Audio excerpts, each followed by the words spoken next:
Inflation is at its lowest level in 2 years. Unemployment is below 4%. Gas prices this year are down 10%, and the U.S. economy is growing faster than China for the first time in 40 years. Still, recent polls show Americans feel financially strapped. I do think we're making considerable progress in bringing inflation down, but Americans do notice higher prices from what they used to be accustomed to. And importantly, we're making this inflation progress while maintaining a strong economy and a strong labor market. So why are Americans still feeling the pinch? The housing hit.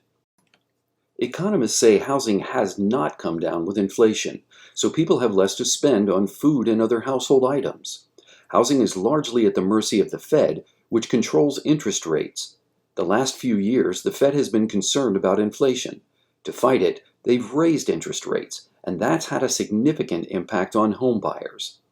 A 30-year mortgage a few years ago, say $320,000 at 3.5%, would be $1,436 a month.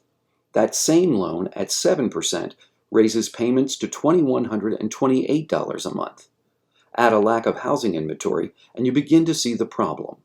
Additionally, rental demand has increased as fewer Americans can afford to buy. Rents increased 3.2% in October compared to last year. Foodflation drags on. At the same time, many packaged good prices remain stubbornly high. Eggs, cheese, and pork products have fallen, but prices for things like frozen vegetables, beef, and bread have gone up. Drought, labor costs, supply chain issues, and war in Ukraine share the blame. But former Labor Secretary Robert Reich says there's another issue: corporate greed. The underlying economic problem, in addition to global problems, is not wage price inflation, it's profit price inflation.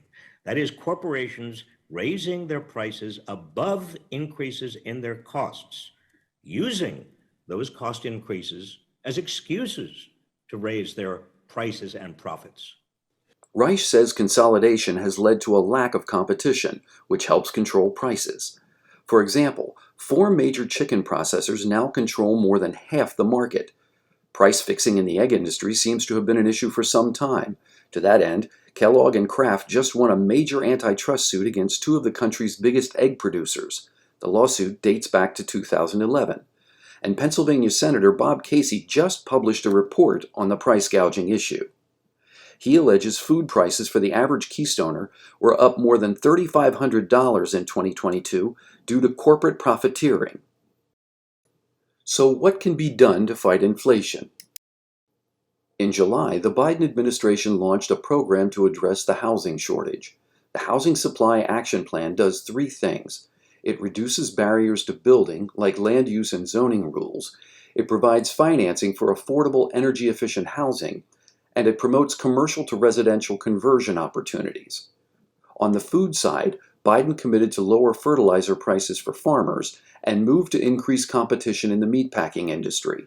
He also announced plans to use the Defense Production Act to ease supply chain issues and to improve domestic drug production and supply chain logistics. Meanwhile, the GOP-led Congress has done little to address the problem. For now, economists say inflation seems to be under control, and the Fed could be through raising rates.